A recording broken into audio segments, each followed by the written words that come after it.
Good afternoon, everyone. Thank you all for coming on this wintry day.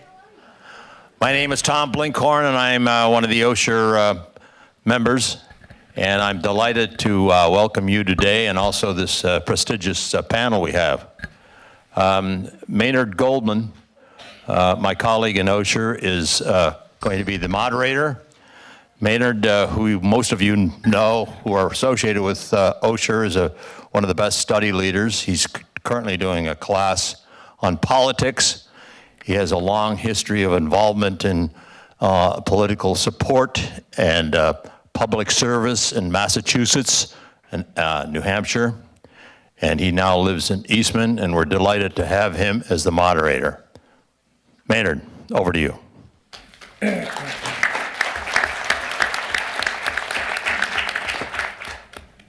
Tom, thank you very much.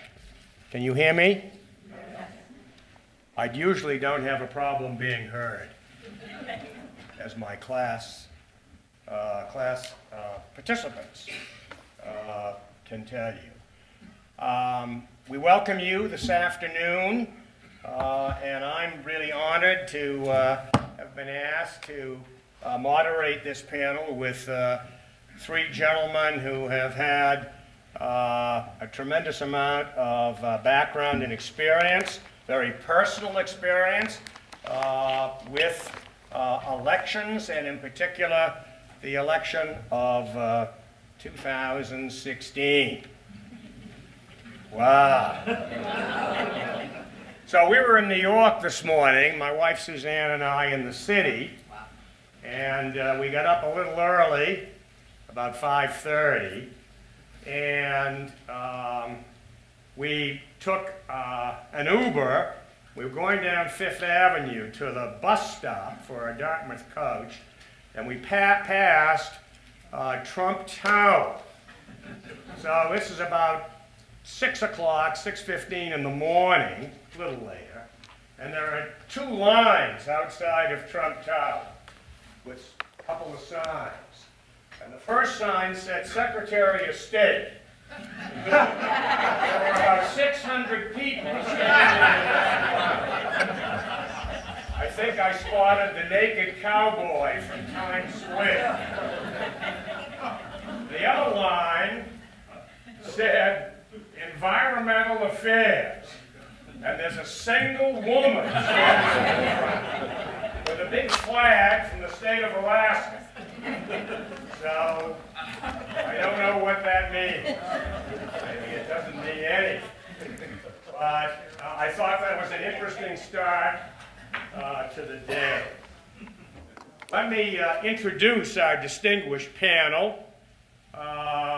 First, Phil Rucker from the Washington Post, who went to school in an Ivy institution, which is a little south of here, not actually that one in Cambridge, but the one that's a little further on down closer to New York. He went to Yale, and when he graduated, he went to work for the Washington Post, and he's been there ever since. 15 or 16 years. 11. Well, you know, I can tell you, if you add all these three guys' ages together, it doesn't add up to how old I am. That's another reason why I'm pleased to be able to moderate this thing. Sorry, Phil. Actually, I think that was 15 years sounds better than 11, doesn't it?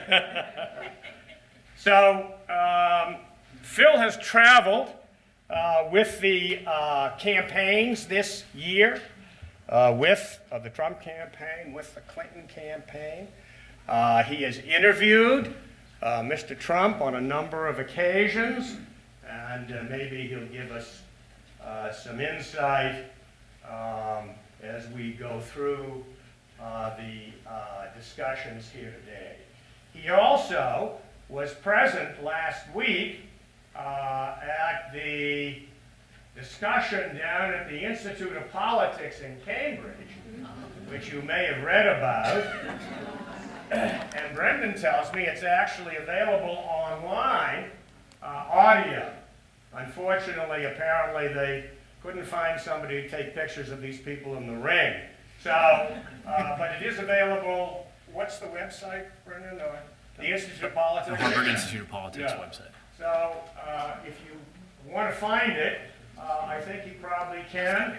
And he says it's very interesting. And I think Phil will be able to elaborate on that for us.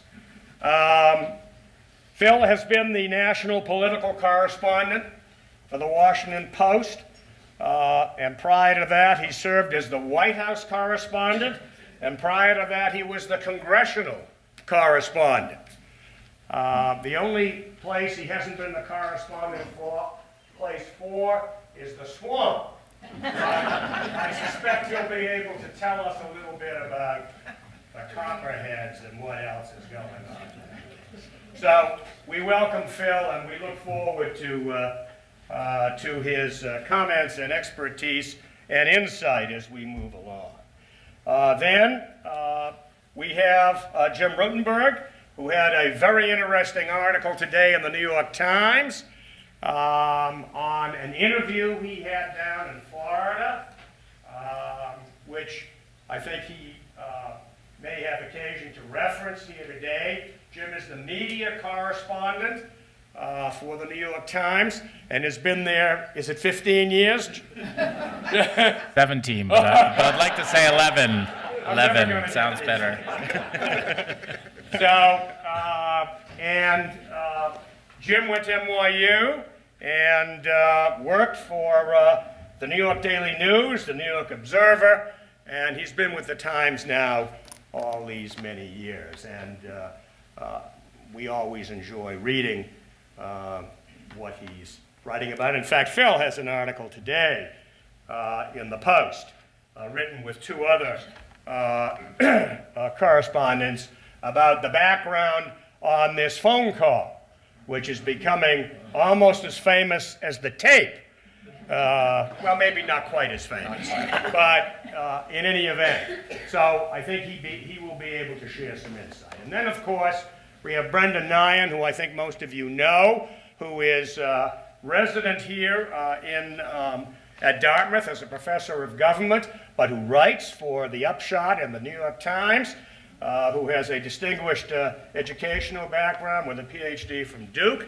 And he was at the University of Michigan for a bit, and has been involved in a number of these forums and has expertise in political science that I think will be very interesting and useful here. So let's welcome them.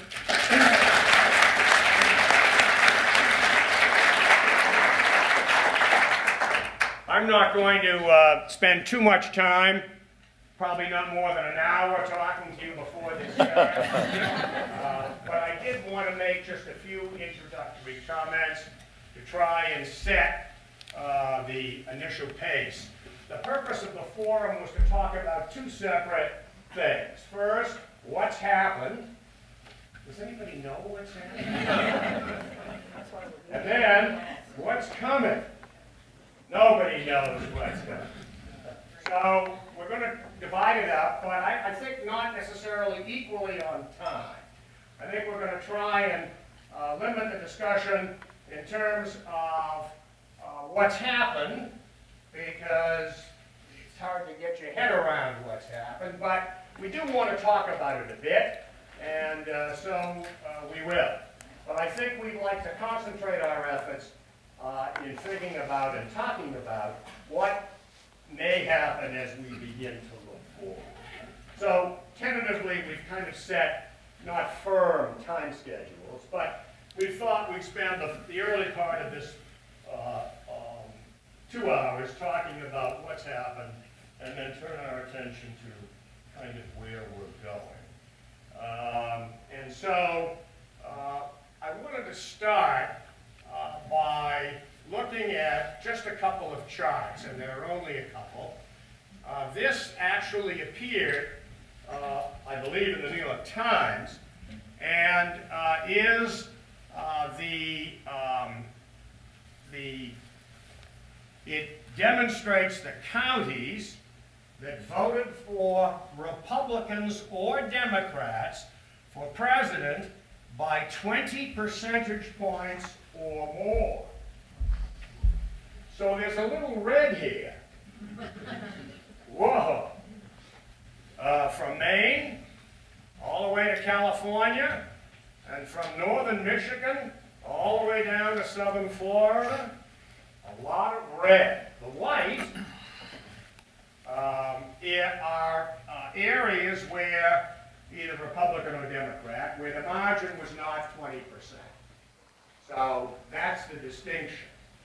I think one of the things that pops out here is that it's pretty interesting as to how much of this map is colored in terms of margin. And the fact is that there's not a lot of white there. So that was the map for 2016, and I think, frankly, it speaks for itself. And so this is not my strength, as you will be able to tell.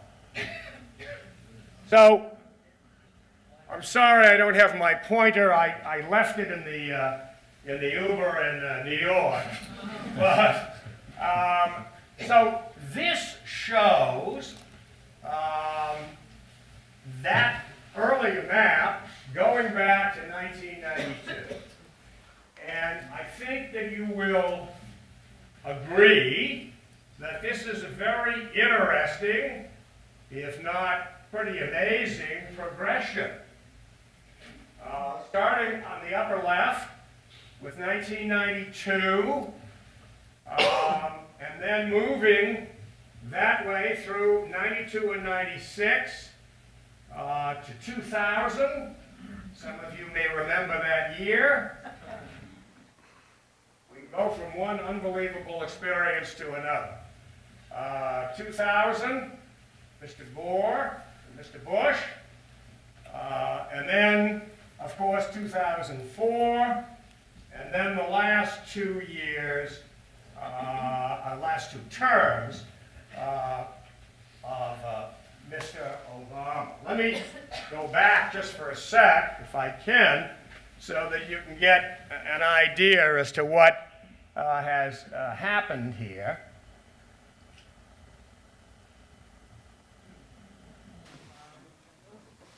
This is pretty amazing. Now, what's interesting about this, I think, is that Mr. Trump lost the election. The popular vote, excuse me. He lost the popular vote. So, but when you look at that map, it's hard to figure out kind of where and why. Well, we're not going to get into that. But I think that this is a pretty graphic demonstration of what's happened over a period of 20 years in presidential elections, and the fact that Mr. Trump lost the popular vote. I think the last number is, what is it, 2.5 million? And counting. I don't know how much further it's going to go, but they are still counting in some places. And so I think that number will grow. I have no idea by how much. But anyway, there it is for you. And so, of course, he won the Electoral College. And here we are. So I wanted to show you this because I think that the graphic is important. When you see the map and you say to yourself, wow, that's a lot of land. But one of the things it says is there are a lot of places where there aren't too many people. But in buffaloes don't vote, but they're out there somewhere. And in any event, as I say, I think this map kind of speaks for itself. So I'm going to move along here and get out of the way. But there are a couple of other things that I'd like to mention to you.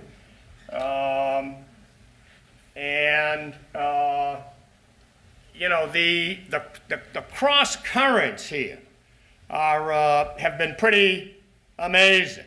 And so I think that when you look at where the votes came from, and you look in Ohio and Pennsylvania and Michigan, where this election was really won, and then you look at places like California and New York and other states where Mrs. Clinton piled up a lot of votes, but you know, those votes in the end, the votes did not translate into the electoral votes that Mr. Trump generated, particularly in those three states, which really were the election. So, without further ado, let's move this along so you can listen to the people that you came to hear. And I've introduced them. And so I think that we ought to begin really by talking about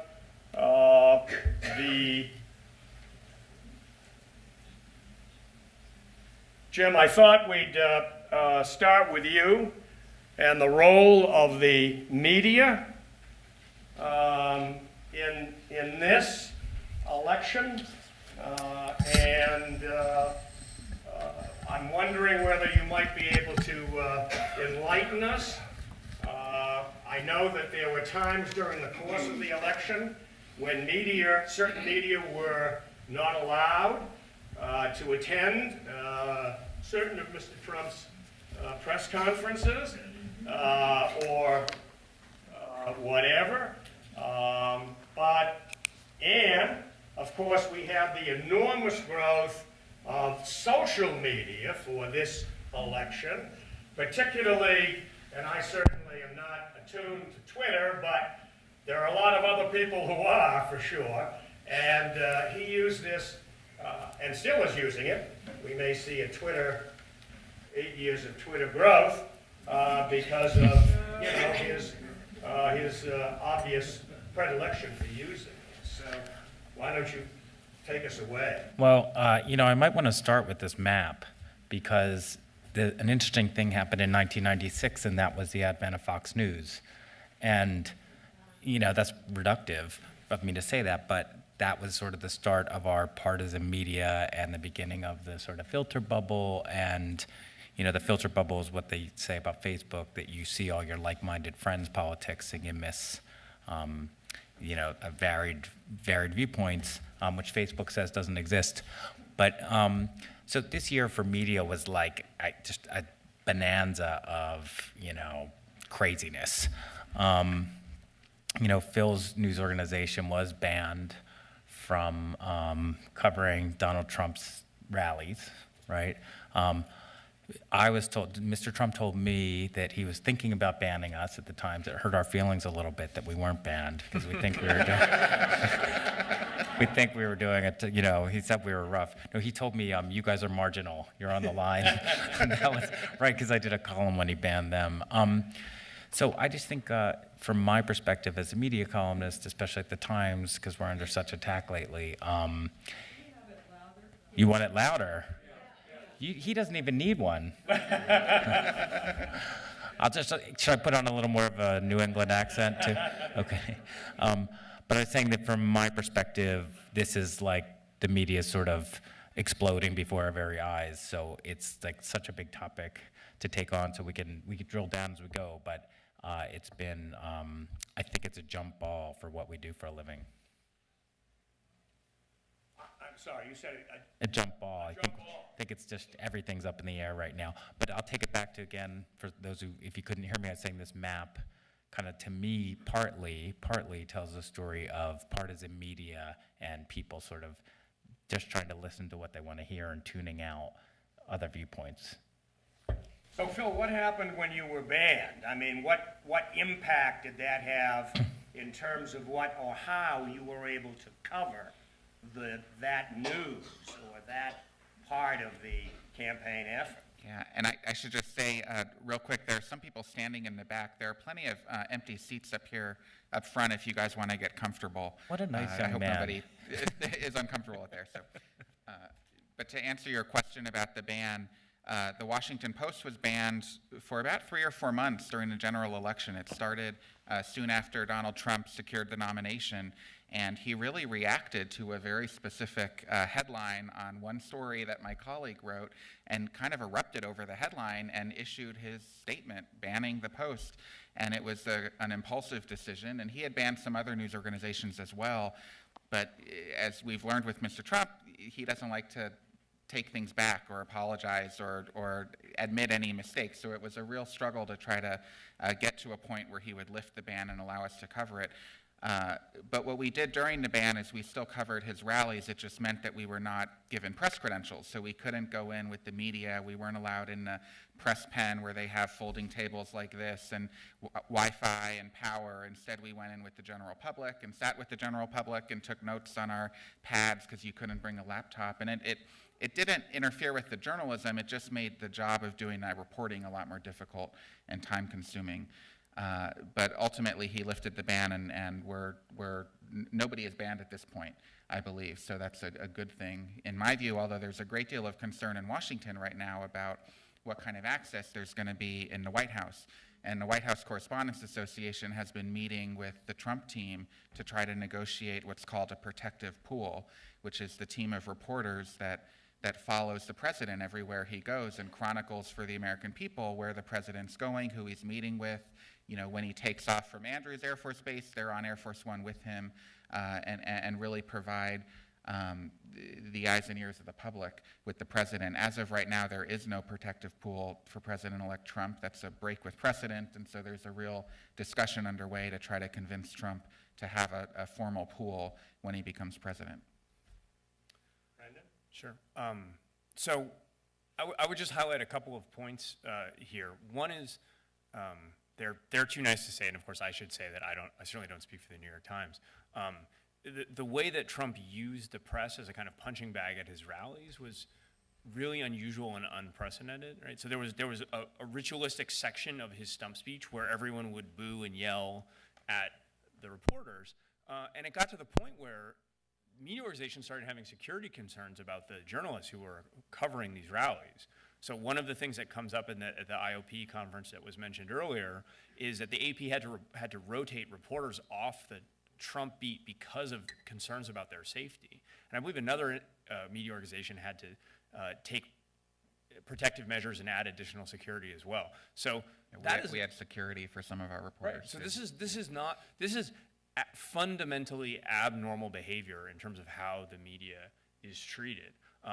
Similarly, while I think anyone who's watched news briefings knows that they're usually frustrating for everybody involved, the principle that the president-elect should have to answer questions from the press is a fundamental norm of American democracy that is now completely in question, right? So we're already seeing norms being upended, and that started in the campaign with the press and how they were treated, and now it's proceeding into the transition. So let me follow up just with, I don't think this is a very smart question, but if a newspaper or two is banned for reasons that are questionable, why doesn't everybody just pack up and walk away? Well, that you might see that happen if it happens in the White House, because that press organization, the White House Press Correspondents Association, does act as a unit. And in fact, when Fox News was cut out of some interviews early in the Obama administration, they banded together and said, we don't accept this. So I do think that has to happen. There was some talk of it happening during the campaign when they banned, I mean, the Post was one of like 6 banned news Yeah, organizations. Politico and BuzzFeed, the Des Moines Register, a Yeah, few others. a few others, and maybe Huffington Post. Yeah. So, and I think at that point, I don't even think the banned news organizations saw much interest in press not being there. But if it happens in the White House, I do think you'll see some kind of more kind of joint sort of action.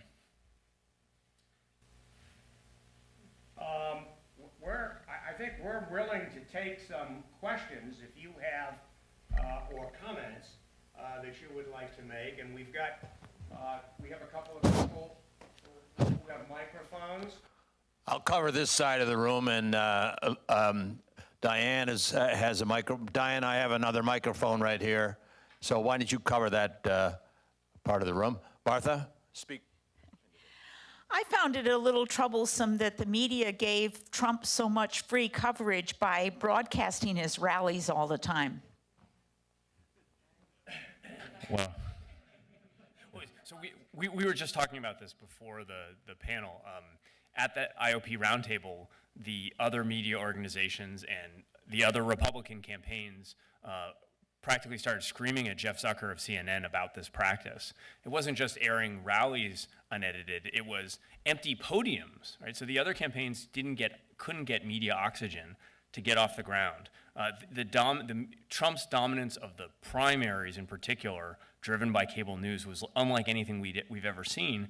And it meant that even Jeb Bush's massive financial advantage made little difference, right? He lit $100 million on fire to almost no avail, but Trump was getting, the equivalent of billions in free media coverage, and that was a really tough challenge for all the other candidates. and that spoke it to the power that Trump had, and it was the power of ratings at a time that's very uncertain for media. And I think it carried over to newspapers as well. He gets clicks and he drives traffic.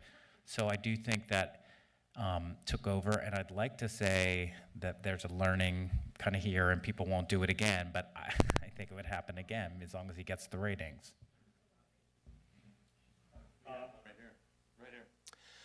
Thank you for your work. My question is regarding what you're seeing, the writing on the wall regarding, for instance, Steve Bannon with Breitbart News and Berlusconi's control of the press in Italy. New York Times has had some very important parallels between Berlusconi, who owned 90% of the press and commanded the fake news, if you like, and the fact that Breitbart, who has been intricately important with this campaign, is his chief of staff. And he, I suspect, they would love to have their own news station, just like Berlusconi did. And we may see that come in the future. My question for the professional journalists here, you've started to answer it with the press corps, the White House press corps, but it seems that in response to, if you're a physician, there's an opioid crisis, you have a consortium of physicians who sit down and talk about that. If you're a lawyer and there's an issue that's going on nationally, you have a consortium that's public in advance of responding to this. And the question is, what standards exist for journalists, which I really don't know. I mean, I imagine that it's very loose in terms of who becomes a reporter and who doesn't. Is that something helpful to have standards in a world of post-truth when you're reading stuff and you don't know who's writing this? And given the importance that journalism has in this day for maintaining your duty in the First Amendment, should this be more public in terms of you're getting together as journalistic organizations and in advance figuring out how to respond to these changes in protocol? Great question. Who wants to take that on? Yes, a professional journalist. Well, yeah, but Brendan, you can talk about it too. I think, and Phil has to live with this administration, so I'm be curious what he thinks. But just as from a media columnist perspective, I think there is a lot of that discussion happening between bosses of certain organizations. Some friends have asked me this too, should there be an accreditation? Well, of course there really can't be. It's, that's not it's not in the spirit of the press. And I think that there are standards at places like the Washington Post, the New York Times, the Los Angeles Times, Huffington Post, BuzzFeed. I mean, it goes on and on. So there are legitimate news organizations, and you know that they're legitimate because what they've told you is generally true. We're not perfect. We make mistakes. A lot of mistakes. It's not the same as fake news, which some people have tried to say. Now the people defending fake news say, you're fake news, because you got X, Y, Z wrong. I mean, we're human. It's, in terms of a public airing, I'm a little mixed on that because I've noticed as a media columnist, and I write about press issues, that partisans will take what you say as reporters and just kind of twist it into this partisan lens that really warps what you're trying to say, and I don't think it serves our purpose in a way as journalists. It's a weird thing to say. I mean, I'm all about transparency, and I'm happy to talk with anyone about it. But for instance, we had a debate all year about how do you treat balance in coverage. If candidate A lies 10 times over the course of the day and candidate B lies 2 times over the course of the day, you have to report that. And I did a column in August basically saying that much, which now has been turned into, and I said, the problem is it'll make the coverage look unbalanced to people who want to find bias, but you just kind of can't worry about it, which has now become that I was saying, go after Trump and help Hillary, so sometimes it's hard to have these professional conversations too publicly, but we're all about transparency. I'm just saying, I don't know if you do a special, go out of our way to like flagellate ourselves in front of a public that might not appreciate, Well, the best way to legitimize ourselves is to keep reporting really hard and accurately. I would just add that there are a lot of informal conversations underway, but I think there's a reluctance to take any kind of concrete action until we know what this administration will be like and what kind of posture they're going to have with regard to the press corps, and I think it's TBD at this point. You want me to? Yeah. So one thing to add. It's important to be realistic about what the media can do. The media is uncomfortable as an institution, being in anything other than a position of political neutrality. It's also one of the most unpopular institutions of American society. It's the idea of the media getting together in secret to oppose a newly elected administration. That's how, I'm not saying that's what you're saying, but that's how it would be interpreted, right? You can imagine how people would react to that. So the media's in a very difficult position here. Their job is to report things accurately, and they're dependent on a lot of the other aspects of civil society to respond appropriately